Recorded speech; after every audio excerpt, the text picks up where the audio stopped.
आज दुनिया भर में ज़ियाबीतस से आगाही का दिन मनाया जा रहा है और बदकिस्मती से पाकिस्तान इस मोजी मरज़ का गढ़ बन चुका है। माहिरीन सेहत के मुताबिक मुल्क की 1/3 आबादी और 55% बच्चे ज़ियाबीतस में मुब्तला हैं और इस तादाद में मज़ीद इजाफा हो रहा है। जब हम प्रेवलेंस की बात करते हैं, डायबिटीज़ प्रेवलेंस की, तो पाकिस्तान उन ममालिक में टॉप पर है जहाँ पर हर साल हम देखते हैं कि डायबिटीज़ के नए पेशेंट्स जो हैं वो ऐड हो जाते हैं। बिल्कुल जी, इसी हवाले से बात करते हैं। इस वक्त हमारे डॉक्टर फ़हद जान इस वक्त मौजूद है। डॉक्टर साहब बहुत शुक्रिया प्रोग्राम में ज्वाइन करने के लिए। डॉक्टर साहब, क्यों पाकिस्तान टॉप पे है? वजूहात क्या हैं अभी? क्या लोग परहेज करना बंद कर गए या इतनी आगाही ही नहीं है कि लोग परहेज की तरफ जाएं?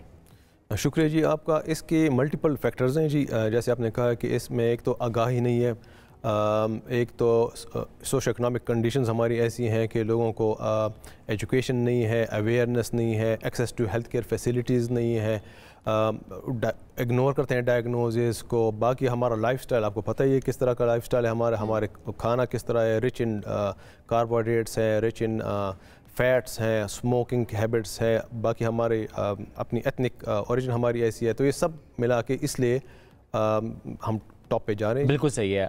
आप में कॉल भी कर सकते हैं इस वक्त जो हमारे नाज़रीन है, ताकि अगर आपको कोई सवाल है तो डॉक्टर साहब उसको रिस्पॉन्ड भी कर पाएंगे। रिस्क फैक्टर्स क्या होते हैं? चूँकि एक वक्त था जब हम कहते थे अच्छा नाना नानी दादा दादी ने या फिर ख़ानदान में किसी को डायबिटीज़ है, ये पहला सवाल होता था, लेकिन अब तो हर घर में हमें नज़र आते हैं पेशेंट्स। तो रिस्क फैक्टर्स अब क्या हैं? रिस्क फैक्टर्स, एक तो हमें समझना चाहिए कि रिस्क फैक्टर्स का मतलब क्या है जी। रिस्क फैक्टर्स का मतलब ये कि अगर किसी के ख़ानदान में शुगर है तो इनके चांसेस बढ़ जाते हैं उनको शुगर होने के। इसका मतलब ये नहीं कि इनको शुगर लाजमी हो जाएगा, लेकिन इनके चांसेस बढ़ जाते हैं। ठीक है। एक तो हो गया जेनेटिक फैक्टर। हाँ, जेनेटिक फैक्टर। दूसरा है लाइफस्टाइल में। अब इसमें दो किस्म की डायबिटीज़ हैं जी। एक जिसको हमने टाइप 1 डायबिटीज़, वो तो उसमें भी जेनेटिक्स आ जाती है, उसका लाइफस्टाइल से कोई ताल्लुक नहीं है, वो प्रिवेंटेबल भी नहीं है, उसको रोक नहीं सकते, वो बस होनी है तो हो जाएगी। वैसे भी चूंकि ज़्यादा पेशेंट्स टाइप 2 के हैं तो 90% टाइप 2 डायबिटीज़ का है और उसका ज़्यादातर ताल्लुक लाइफस्टाइल से है। एक्सरसाइज का ना होना, डाइट का रिच इन कार्बोहाइड्रेट्स होना, स्मोकिंग का होना, फैट्स, ऑयल, ये सब कुछ। डॉक्टर साहब, क्या एज के साथ भी कोई लिंक होता है इसका? 55% बच्चे, जो डाटा इस वक्त सामने आया है, ये बड़ी परेशान कुन सिचुएशन। बिल्कुल जी, बड़ी परेशान कुन बात है। और पहले कहा जाता था कि एज के साथ हो जाती है डायबिटीज़, लेकिन आई थिंक वो ज़माना आ गया है। अभी हम बहुत से नौजवान लोगों को देखते हैं, टीनेजर्स को देखते हैं जो हमारे पास क्लिनिक्स में आते हैं, जिनको डायबिटीज़ डायग्नोज हम कर लेते हैं और उनको वो पहले हम कहते हैं कि यंग्स में टाइप 1 डायबिटीज़ हो जाती है, लेकिन नहीं, अभी टाइप 2 भी हो रही है।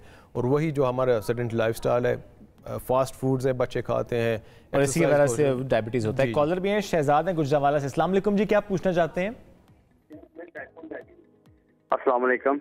वालेकुम सलाम जी, मैं डॉक्टर साहब से एक सवाल पूछना चाहता हूँ। पूछिए। मेरी एज इस वक्त 42 ईयर है और ज़ियाबीतस के मरीज के लिए नाश्ता कितना जरूरी है? वो नाश्ते में कितनी गुताई कर सकता है और अगर नाश्ता करे तो क्या करे? अच्छा जी, 42 years एज, डायबिटिक पेशेंट, नाश्ते में क्या करे? अच्छा, नाश्ता, वैसे नाश्ते का एज से ताल्लुक होता है? कोई भी ताल्लुक नहीं। नाश्ता तो आपका सबसे अच्छा खाना, दिन का जो सबसे अच्छा खाना होना चाहिए ना, वो है नाश्ता जी। ठीक है, वो कहते हैं eat like a king in a breakfast. ठीक है जी, even for diabetic patients eat like kings. लेकिन क्या खाना ये ज़रूरी है समझना है। ठीक है, तो आप जितना आपने कार्बोहाइड्रेट्स नशास्ता जिसमें कम करेंगे तो आप क्या कहते हैं, आप 2 बॉयल एग लें, बिल्कुल ठीक है, नो प्रॉब्लम। ठीक है जी, आप साथ में पॉरेज लें, जौ का दलिया जिसको हम कहते हैं वो लें, साथ में आप एक कॉफ़ी लें, ग्रीन टी लें, चाय लें विदाउट शुगर।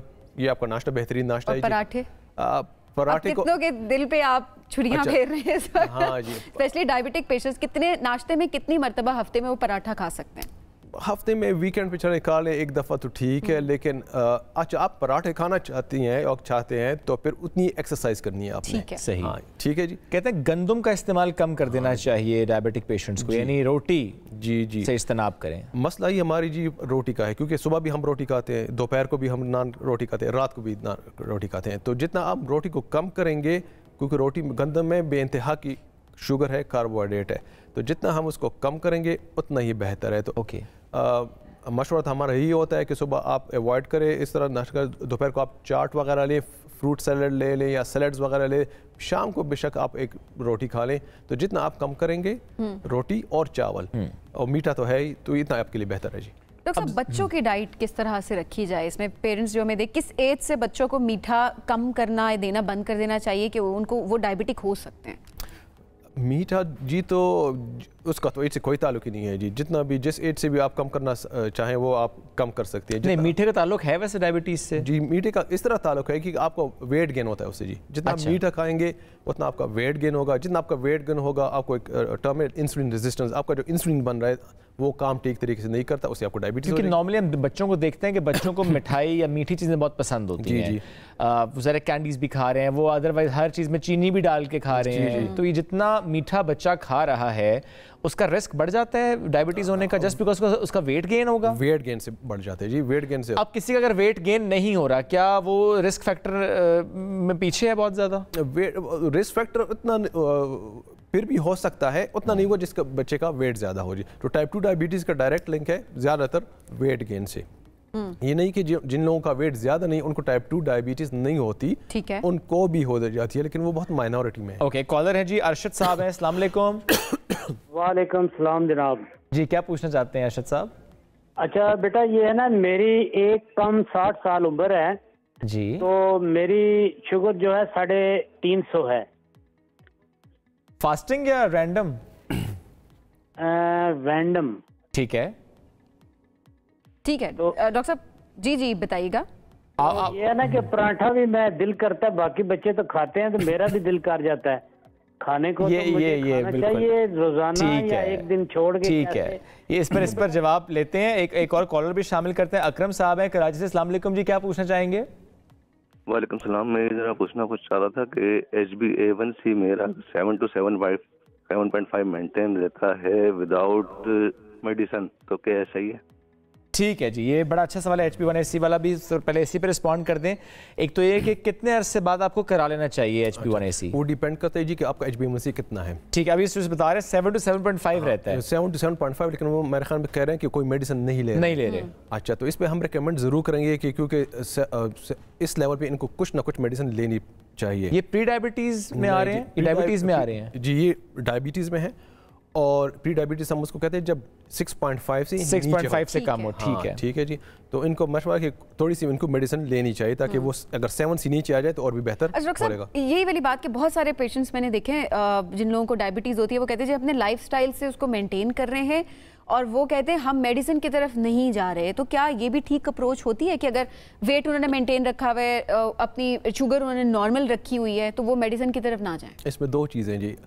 पहले ये पूछना चाहिए कि मेंटेन का क्या मतलब है जी, कि वो what would they mean by maintain, और शुगर नॉर्मल का क्या मतलब है जी। वो कह रहे हैं कि शुगर हम हाई नहीं होने दे रहे होते, हम नॉर्मल रखते हैं, कि वॉक भी कर रहे हैं, लाइफस्टाइल अपना, अपनी डाइट भी उन्होंने ठीक रखी है और दवाई की तरफ नहीं जा रहे। जी बिल्कुल, आपकी बात। हमारे पास भी ऐसे पेशेंट आते हैं कि नॉर्मल है। जब हम पूछते हैं कि नॉर्मल कितनी है तो वो कहते हैं जी 250। हाँ जी, 250 है नॉर्मल। तो ये बड़ा समझना जरूरी है कि उनके नज़र में नॉर्मल क्या होता है जी। हाँ जी, ये बहुत इंपॉर्टेंट है, चूंकि हम अक्सर घरों में देखते हैं जब आप सवाल करें डायबिटिक पेशेंट से, कहते हैं नहीं नहीं मेरी शुगर ठीक है जी। कितनी है जी? मेरी फास्टिंग भी 200 और मेरी रैंडम तो 300।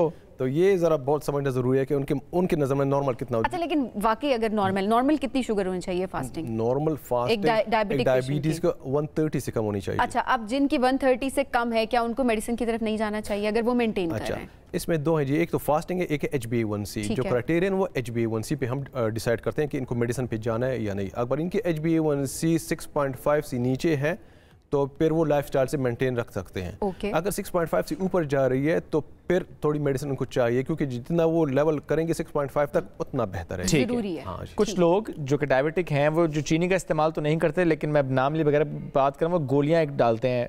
वो गोलियां कहते हैं कार्सिनोजेनिक होती हैं, क्या ये दुरुस्त बात है? कार्सिनोजेनिक भी है, उससे वेट भी गेन होता है जी। सब कुछ बहुत रिसर्च हुआ है। अभी एक फ्रेंच स्टडी है मेरे ख्याल में, उन्होंने कहता है कि बहुत वेट गेन होता है उससे। लेकिन अभी किसी को बिल्कुल एकदम चीनी से गुड़ से मना करना मुश्किल हो जाता है, तो हम फिर थोड़ा वो गैप देने के लिए, ब्रिजिंग गैप देने के लिए वो कहते हैं चलें आप ये थोड़ा इस्तेमाल करें, अदरवाइज वो भी सेहत के लिए नुकसानदेह। डॉक्टर साहब बहुत शुक्रिया, साथ मौजूद थे। ज़ियाबीतस का आलमी दिन जिस पर आज हम बात कर रहे थे।